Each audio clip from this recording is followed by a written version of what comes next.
J'ai eu beaucoup de mal à savoir comment est-ce que j'allais créer cette vidéo pour faire le récap de 2024, alors qu'il me suffisait juste de la raconter. Quand j'arrive en 2024, j'ai pas mal de doutes. Je sais plus trop qui je suis, je sais pas du tout celle que je veux être, mais 2023 m'a laissé une grande certitude. Je sais celle que je ne veux plus être. Je démarre l'année à Europa Park avec Lise et Yasmina, mes deux meilleures amies. Il faut savoir quelque chose avec moi, c'est que j'adore les parcs d'attractions. Je m'y sens toujours bien, quel que soit le thème, quel que soit le pays dans lequel il peut se trouver, peu importe, tant que je suis dans un parc d'attractions, je vais bien.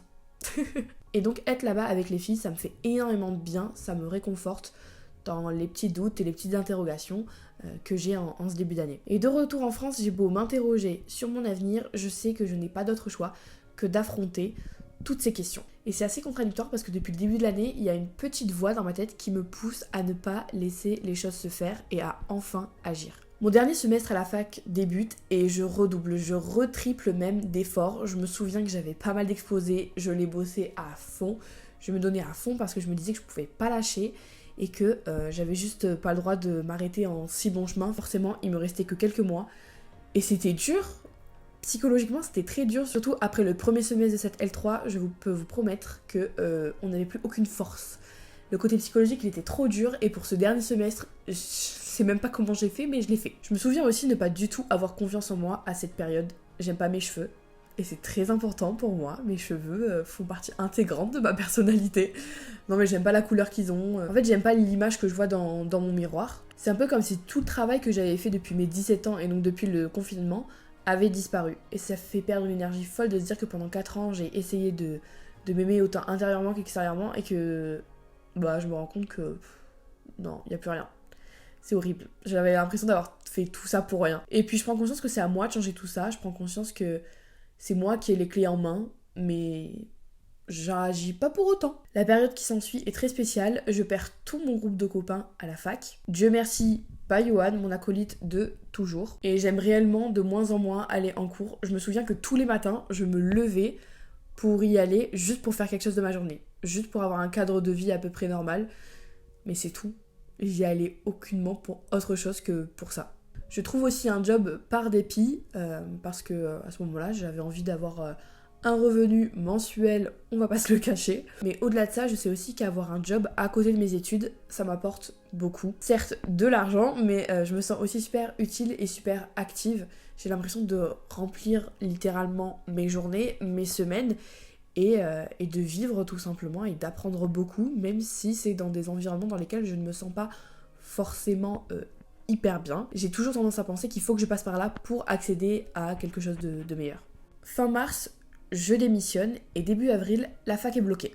Je vis donc sans plus aucune contrainte. Au début, ça m'émerveille, mais ça finit bien sûr par m'angoisser. En fait, j'arrive pas à arrêter de penser à l'avenir. Je sais que la fac va bientôt s'arrêter, mais cette fois-ci définitivement. Je me rends compte que j'ai pas de job.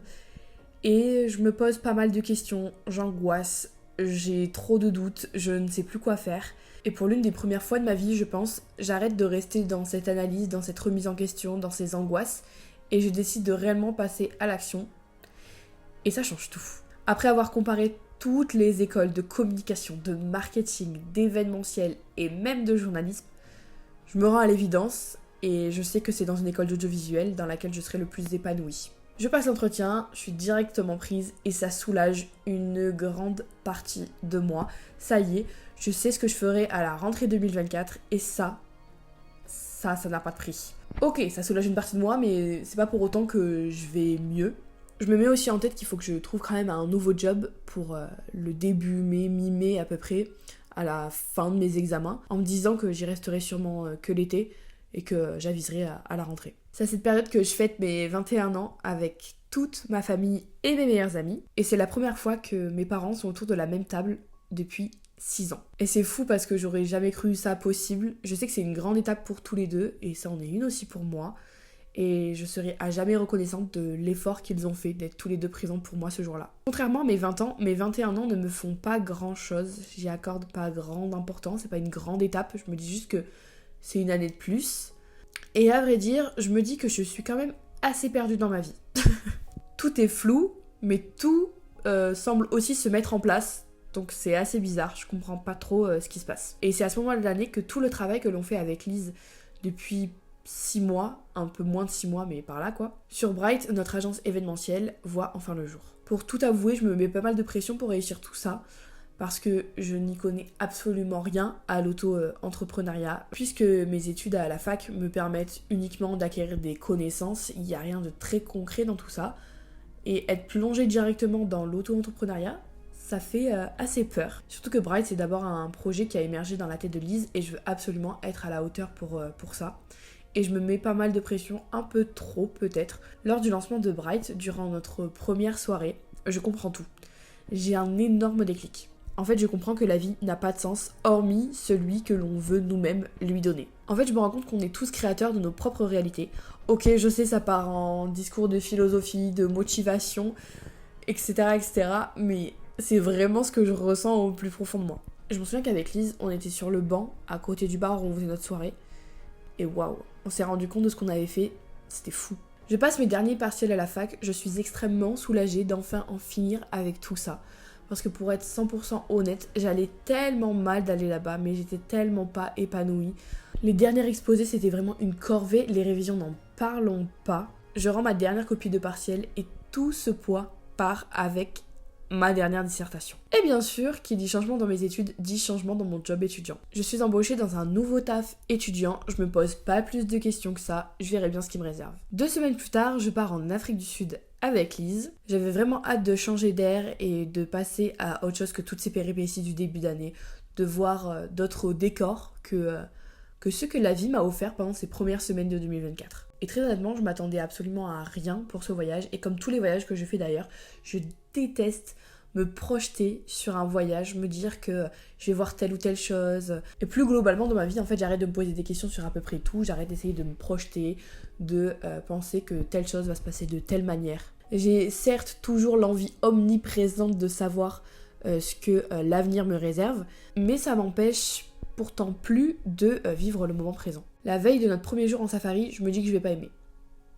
Oui, je me dis que ça va pas me plaire, que c'est juste un zoo géant et que ce voyage ne va pas m'apporter tant que ça au final. Et j'avais bien tort, ça me fait du mal de le dire. Mais je pense que j'ai vécu l'un des moments les plus merveilleux et les plus magiques de mon année, et certainement de ma vie. Le soleil se lève sur la savane et il laisse derrière lui des couleurs vives, c'était juste magnifique. Je ne pourrai jamais oublier la sensation que j'ai eue quand j'ai vu ça. Je me rends compte que j'ai pas hâte de rentrer à la maison, certes, mais que j'ai pas non plus envie de rester à l'autre bout du monde. Et c'est là que je comprends que l'instant présent prend enfin la place qu'il doit avoir dans mon esprit et dans mon cœur. Il s'impose face à la nostalgie du passé et à l'angoisse de l'avenir. De retour en France, je redeviens blonde. Ça peut paraître très superficiel dit comme ça, mais c'est super important pour moi. Parce que je savais que c'était ça qui me manquait pour retrouver ma confiance en moi. Et je ne m'étais pas trompée cette fois-ci. C'est comme si le blond dans mes cheveux me faisait retrouver l'éclat de soleil que j'avais perdu. Et je le fais briller encore plus fort qu'il n'a jamais brillé. Je passe à temps plein dans mon job et je commence vraiment à m'y épanouir. Petit à petit, au fil de l'été, je construis la vie pour laquelle j'ai tant galéré en début d'année. J'arrête de vouloir trouver un sens à tout. Je prends de plus en plus conscience de qui je suis et vers où je veux aller. Je m'inscris même à la salle avec Lise. Faut savoir que je m'en sentais incapable. Enfin, pour moi, la salle, c'était l'endroit où il y avait le plus de regards et le plus de jugements. Et j'ai encore une fois eu tort. Quand j'y réfléchis, j'ai vraiment beaucoup eu tort cette année quand même. Parce qu'il n'y a pas un endroit dans lequel j'ai vu aussi peu de négativité. C'est à cette période que mon rapport avec mon corps évolue. Je fais enfin réellement la paix avec. J'arrête de vouloir absolument être comme ci ou comme ça, ressembler à telle personne ou je ne sais quoi. J'arrête de me mettre une pression inutile. Tant que je me sens bien dans mon corps, c'est ce qui compte. Et donc durant l'été, j'alterne le taf, la salle et les sorties en tout genre. Je me rends compte que mes collègues sont très précieux. C'est vrai que j'évite tout le temps de parler de mon taf parce que j'ai pas envie que ça me porte la poisse. J'ai tellement eu des tafs dans lesquels c'était dur et dans lesquels j'étais pas bien que maintenant que j'en ai trouvé un où tout se passe vraiment bien, même si y a des hauts et des bas, enfin c'est pas parfait forcément et si c'était parfait je m'inquiéterais vraiment. Mais j'évite d'en parler parce que je veux pas que ça me porte la poisse, mais je sais que mes collègues ils sont ultra précieux à cette période précise de l'année. Ils me font prendre conscience de tellement de choses et je les en remercierai jamais assez pour ça. Parce qu'ils font partie de ces gens qui me permettent d'être juste moi. Juste sois toi-même, on t'accepte, on s'en fout.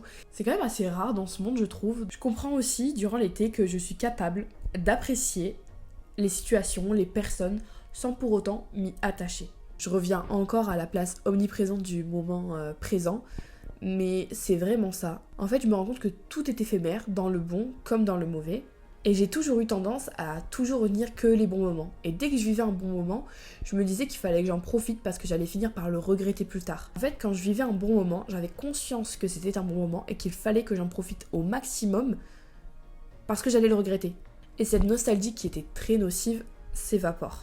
Enfin. Je me libère aussi pas mal du regard des autres, de l'avis des autres et de toute cette pression et de toutes ces contraintes que la société, malgré elle, nous impose. Et je me rends compte que je suis réellement heureuse d'être la personne que je suis et d'avoir fait les choix que j'ai fait dans ma vie pour en arriver là. Et je me rends vraiment compte que la vie, c'est pas une course et c'est pas une liste à remplir de choses à faire avant tel ou tel âge.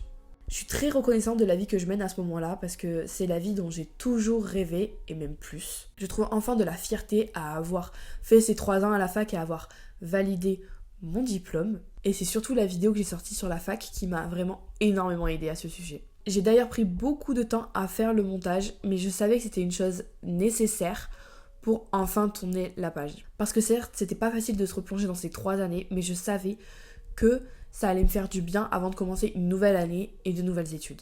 C'est aussi à ce moment-là que je réfléchis davantage à mon rapport à la religion et à Dieu. J'ai pas envie forcément de développer ce côté-là parce que c'est encore intimement récent pour moi. Mais je ressens quelque chose que j'ai jamais ressenti auparavant. Je guéris enfin complètement de mon rapport au temps. Le passé est un endroit dans lequel j'ai plus envie de retourner et l'avenir ne me fait pas forcément envie. J'évite de me projeter et j'y arrive plutôt bien. Même la rentrée ne m'anime pas autant que les années précédentes. Il faut savoir que j'adore l'ambiance qu'il y a à la rentrée. C'est un nouveau départ, on sait qu'il y a la routine qui reprend et ça fait vraiment du bien. On a un cadre de vie, on a une routine, etc. Et toutes les années présentes, j'avais hâte de la rentrée. Et cette année, j'en ai pas forcément hâte. Et ça veut pas dire que j'ai pas envie que ça arrive. C'est juste que chaque chose en son temps, j'ai envie de profiter des derniers jours de l'été. Et la rentrée arrivera quand elle arrivera et on verra bien ce qu'elle me réservera. Je publie ma vidéo sur la fac, c'est mon retour sur YouTube. Enfin, pas réellement encore. Je peux enfin tourner la page. Ça y est, ces 3 années sont enfin inscrites dans l'album vidéo qui est ma chaîne YouTube. Je rentre dans cette nouvelle école qui représente tant pour moi. Je réduis d'ailleurs mon contrat dans mon job, dans lequel tout se passe toujours aussi bien. Et je n'idéalise rien de cette nouvelle vie, parce que mes années fac, elles ont quand même tapé un grand coup, et elles m'ont permis de toujours garder les pieds sur terre et de toujours rester réaliste.